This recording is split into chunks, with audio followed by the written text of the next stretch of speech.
En lo que va a la información, la empresa turca, la Carpo Ship, ha presentado ya la oferta de 2 barcazas más al Ecuador. Si es que esta gana, una podría llegar en octubre del 2024. Si es que gana el nuevo concurso para contratación de electricidad por emergencia, la siguiente barcaza llegaría en octubre. En una entrevista con Diario Primicias, con el medio digital, la empresa turca Carpo Ship ha presentado ya su interés en la nueva ronda de licitaciones que prepara el gobierno de Daniel Rodríguez Noboa sin para contratar por emergencia hasta 700 megavatios adicionales de la primera. Esto sería para afrontar el estiaje, que incluiría una o 2 barcazas más. La Carpo Ship acaba de ganar un contrato para alquilar una barcaza al Ecuador que proveería unos 100 megavatios de electricidad a un costo de 114 millones de dólares y a un plazo de 18 meses. En la entrevista con Primicias, Nelson Jaramillo, consultor de la compañía turca, explica su alcance de la nueva oferta. ¿Cómo es que llega Carpo Ship al Ecuador?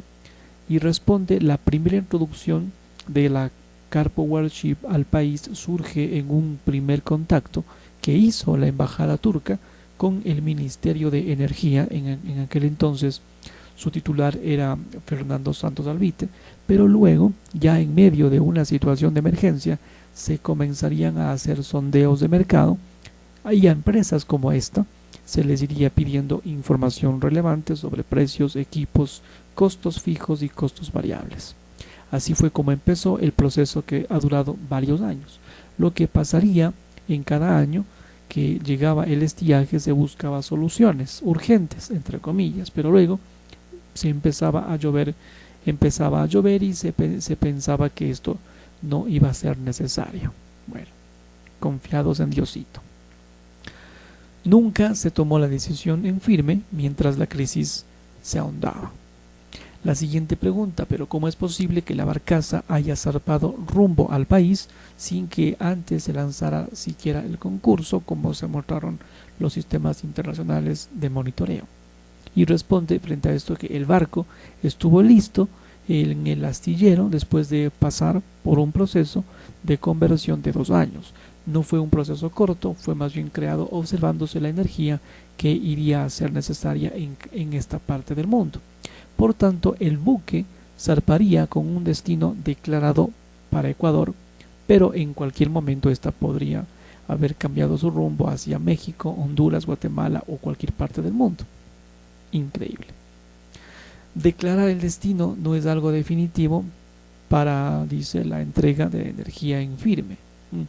Sobre todo con estas embarcaciones que lo estarían haciendo es enrumbándose a ver en dónde está su mercado, o sea, a la buena de Dios. Este buque zarparía con un destino declarado a Ecuador, pero en cualquier momento esta cambiaría su rumbo. La empresa, como él dijo, ya tendría un mercado latinoamericano. Tiene 12 embarcaciones operándose. La empresa tendría solicitudes de generación en varios países y esto sería lo que se concretó más rápido. Pero es que es el país que estaba en más grave crisis, al punto de otros países no tuvieron apagones. Y Ecuador estaría reaccionando, aunque un poco tarde, pero son las cosas que hay que hacer, manifestó. La siguiente pregunta: ¿la barcaza funcionará con fuel oil o con gas natural? La respuesta es con fuel oil 6, pero son motores duales que en algún momento, en algún día, puedan funcionar con gas natural. Tal vez. Recordemos que Esmeraldas, que produce fuel oil 6, en algún momento tiene que repotenciarse para producir no fuel oil 6, sino diésel, para reducir las importaciones de diésel. Pero eso por eso habría que buscar opciones alternativas al fuel oil 6 como el gas natural. Fue la respuesta. Por ahora, la generación eléctrica es fuel oil 6 de la refinería Esmeraldas. Carpower Ship tendría denuncias de corrupción y líos legales y ambientales en algunos países donde ha participado, lo que esto ha despertado alarmas en Ecuador. Y sobre esto, ¿cuál es su posición? Él dijo que no puede opinar al respecto, pero piensa que todos los entes de control tendrían la obligación de velar por los recursos del Estado para que las cosas se hagan de manera correcta. En este proceso, todo se ha hecho transparente, dijo, con el precio más bajo y el plazo de instalación más rápido. Es la mejor opción, dijo. Recalco. En este proceso todo se ha hecho con transparencia, dijo, con el precio más bajo y el plazo de instalación más rápido. El gobierno lanzó una nueva ronda de licitaciones para contratar una o dos barcazas más. ¿Presentaron ya su carta de interés? Y responde: existe el plazo para presentar en el ministerio hasta el miércoles, pero ya se estaría presentando dos opciones que tendría disponible la empresa. Incluso se ha propuesto una opción que ya estaría saliéndose de Turquía en octubre 2024 a América, que de nuevo, si la contratan en otro país, podría irse para allá. Depende de quién actúe primero, o sea, las lanzan a su suerte. Se ha propuesto una opción que se estaría saliendo de Turquía en octubre 2024 a América, con destino a quien la contrate. De nuevo, si la contratan en otro país, podría irse para allá. Depende de quién sea el más vivo. Y cuando podría llegar la otra, dice en un mes después, o sea, noviembre. ¿Cuánto podría ofrecer la Carpower Ship con estas dos nuevas barcazas? Hasta 340 megavatios por fuera de los 100 megavatios ya contratados que se estaría en proceso de instalación en este momento en las exclusas. El gobierno exigiría que sean motores duales a fuel oil y gas natural para las nuevas barcazas. No se lo ha dicho, ha sido abierto. Puede ser incluso diésel o solamente fuel oil, 6 o solamente gas natural o duales. Las opciones de Carpower Ship serían duales a fuel oil y gas natural. ¿A qué precio? ¿A qué plazo? El precio sería más similar a lo que ya se estaría controlando o contratando. Una tarifa de 9,27 centavos de dólar por kilovatio hora, más 1,1 centavo de dólar adicional por operación, que en total sería 10 dólares con 37 centavos de dólar por kilovatio hora.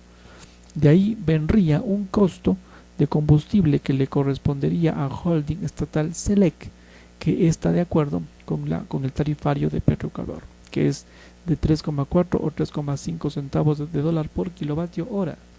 El plazo de estas dos nuevas barcazas de oferta Carpower Ship es de 18 meses, es lo que había ofertado, pero el plazo lo definirá el gobierno. La visión personal de él es que la crisis no estaría resuelta en este plazo, incluso se buscaría un mayor plazo para negociar un mejor precio. Además de la barcaza, el gobierno busca contratar nuevos motores de electricidad adicional. Se ha pedido que sean duales, fuel oil y gas natural, y dice no, es abierto a opción del ofertante, del oferente. Podría ser gas natural, fuel oil, incluso diésel o incluso duales. Habrá que ver. Pero ciertamente el gobierno comenzaría a hablar ya en la nueva ronda de motores y barcazas, pero también funcionarían con gas natural. Usted, que además tendría una empresa de importaciones de gas, ¿cree que de esa forma se estaría incentivando a acelerar la importación de este combustible en Ecuador? Y dijo, por supuesto que sí. El país tiene opciones de fuel oil o gas natural o diésel. El gas natural tiene que buscarse que sustituir, que seguramente será diésel, que es lo más costoso que el gas natural, y en ese sentido hace sentido importar gas natural, manifestó. Ahora, el gas natural o el gas local es más barato que el importado, pero el tema es que no tenemos suficiente producción para poder asegurar la provisión de gas natural local para estas plantas. Por eso hay que importar. Importar. Cuando se haya desarrollado la producción nacional, entonces empresas como la de este señor de la entrevista ya no sería importadora de gas, sino sería distribuidora de gas. Es la realidad. La Contraloría advierte más irregularidades en la contratación de personal en CENEL, personas que tienen o tenían impedimento para tener un cargo público han ingresado a trabajar acá. La empresa también tuvo que pagar cuantiosas indemnizaciones, así advierte un informe de la Contraloría. Un informe de esta, emitido el 7 de agosto de este año, se ha encontrado 5 tipos de irregularidades en varios procesos de contratación realizados entre 2019 y 2023 en 3 de las 11 unidades de negocios de la empresa pública Corporación Nacional de Electricidad CENEL. Se trata de las unidades de negocios CENEL, Guayas Los Ríos, Guayas Milagro y Guayas Guayaquil. CENEL Guayas, Los Ríos, CENEL Milagro y CENEL Guayaquil. El informe de Contraloría también incluye en la oficina central de CENEL, que está en Guayaquil. El equipo de Contraloría comenzó a realizar el informe en enero del 2024 y aunque en un inicio del análisis también completaba revisar el contrato colectivo de CENEL, esta sería analizado en una futura acción de control, así lo informó la Contraloría en el documento. El 1 de julio pasado, la ministra de Trabajo, Ivonne Núñez, ha pedido a la Contraloría que se realice un examen especial a este contrato colectivo. La funcionaria dijo que esperaría que tras este informe se declarara nulo el contrato colectivo. Este contrato colectivo comenzaría a negociarse en el 2018, pero entró en vigencia recién en el 2021 por disposición de un tribunal de arbitraje. El sindicato de CENEL presentó una propuesta de segundo contrato colectivo, pero esta negociación se suspendió entre el 2022, según el representante del sindicato Richard Gómez. CENEL bajo la lupa por su manejo de personal. CENEL es el holding estatal más grande de distribución de electricidad en el país y ha estado bajo la lupa del gobierno de Daniel Noboa porque, según el Ministerio de Trabajo, incurre en millonarios gastos de personal, y esto en medio de la grave crisis eléctrica que vive el país. De ahí que la ministra de Trabajo ha cuestionado sobre todo los beneficios que incluiría este primer contrato colectivo de la empresa pública, como el subsidio familiar y el de antigüedad, así como los bonos por comisariato y por guardería. En este contexto, mientras se espera el resultado del examen al primer contrato colectivo, la Contraloría emitiría un informe en el que por ahora encontró estas irregularidades en las contrataciones de la empresa pública entre 2019 y 2023. Funcionarios con impedimentos para ejercer cargos. El informe detalla que entre 2019 y 2023 la empresa pública contrató a 11 personas que tendrían impedimento para tener cargo público. Entre las causas por las que estas personas no debieron haber sido contratadas, según la Contraloría, estarían que tenían deudas con entidades públicas o que recibieron indemnizaciones del Estado anterior por suspensión de puestos o por compra de renuncias. De este grupo, 8 personas subsanaron los impedimentos, pero luego de haber firmado sus contratos para entrar a CENEL. Los otros 3 seguirían ocupando sus cargos sin subsanar absolutamente nada. 2. CENEL pagó más de 35 funcionarios o pagó de más a 35 funcionarios por fondos de reserva. Otra irregularidad que encontró la Contraloría es que 34 funcionarios de CENEL recibieron fondos de reserva más altos de lo que debían recibir. Lo anterior debido a que CENEL consideró un subsidio o bonificación por antigüedad de los empleados como base para el cálculo de los fondos de reserva. Y, según el informe, Esto contraviene lo dispuesto en un acuerdo ministerial de la cadena de trabajo o de la cartera de trabajo del 18 de marzo del 2015, que establece que este tipo de subsidios o bonos no son parte de la remuneración mensual unificada del trabajador. Por lo tanto, según esta, sobrebono no debe tomarse en cuenta para calcular los fondos de reserva ni tampoco aportaciones a la seguridad social. El pago en exceso por fondos de reserva a los 34 empleados de CNEL sumaría $45.264 desde abril 2020 hasta enero 2022. La mayoría del dinero en exceso se pagó en las unidades de negocio de CNEL Guaya Los Ríos y CNEL Milagro. La empresa incurrió en altos pagos por indemnizaciones. El informe encontró que entre marzo y mayo del 2019 CNEL ha despedido a 12 funcionarios de la oficina central y de CNEL Guayaquil.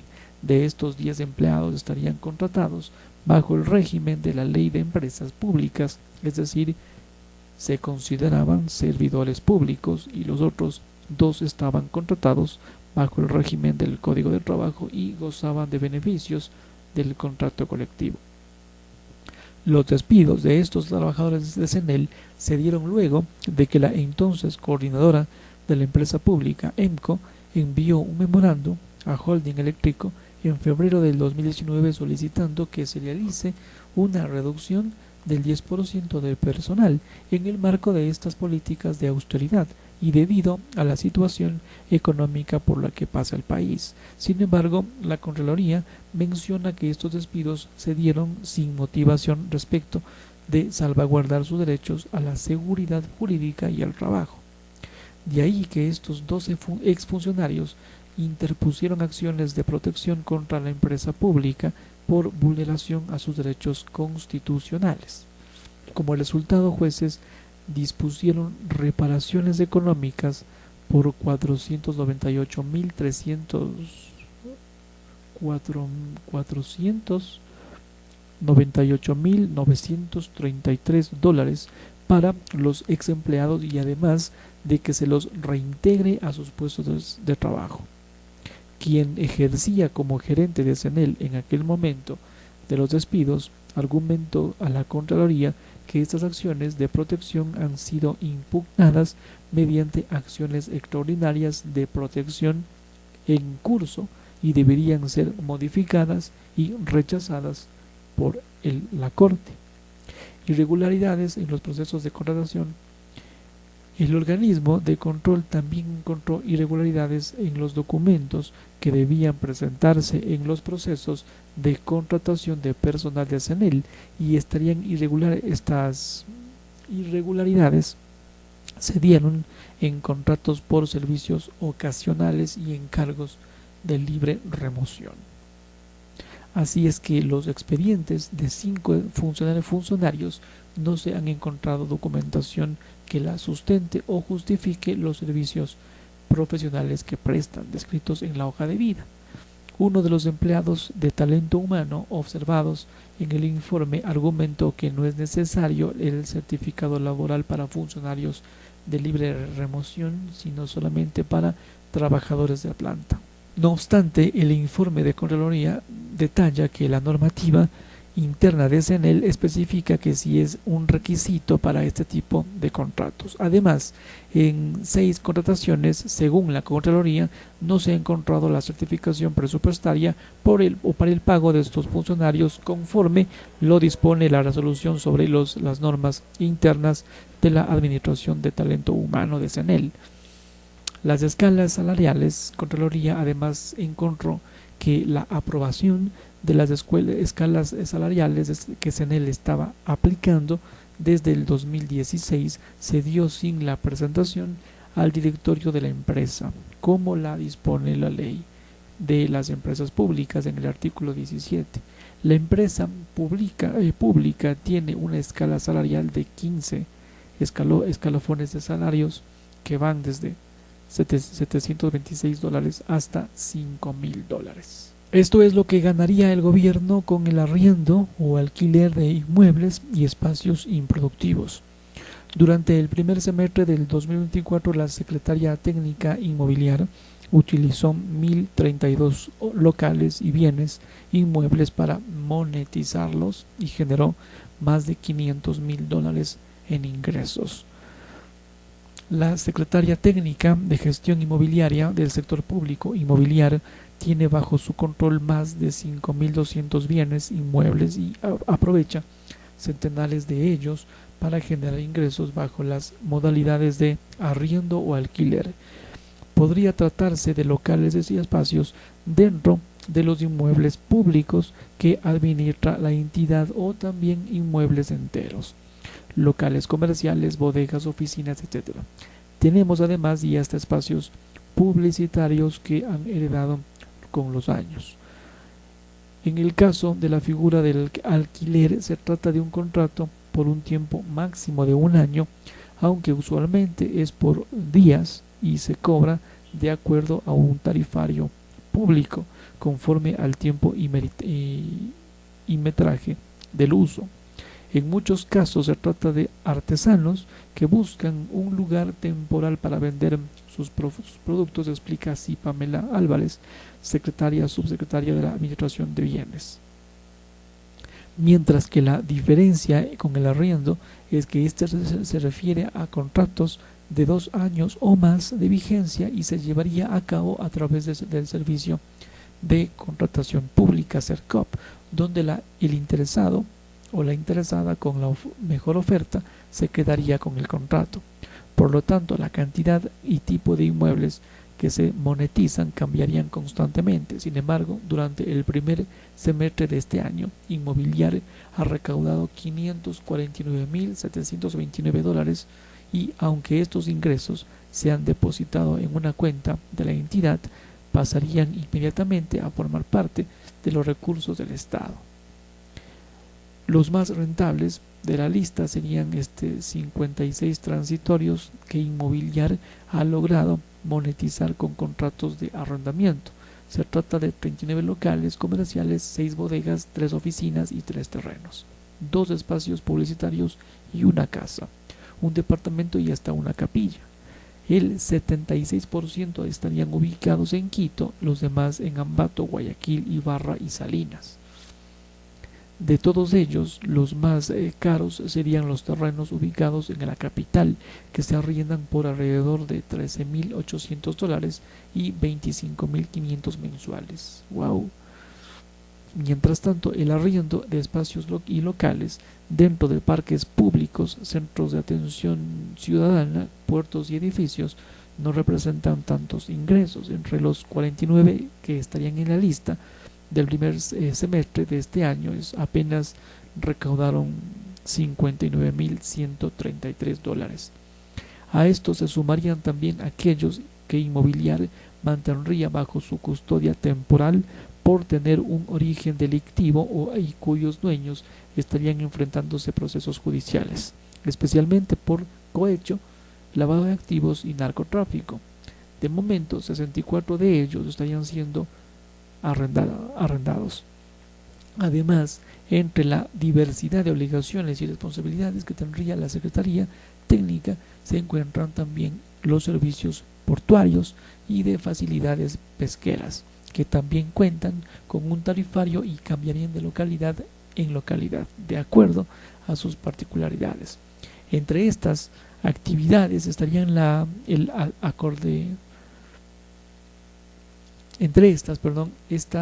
actividades estarían el acoderamiento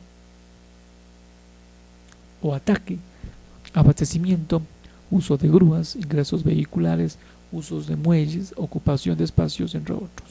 Por lo que en el primer semestre del año, Inmobiliar ha recaudado $187.161.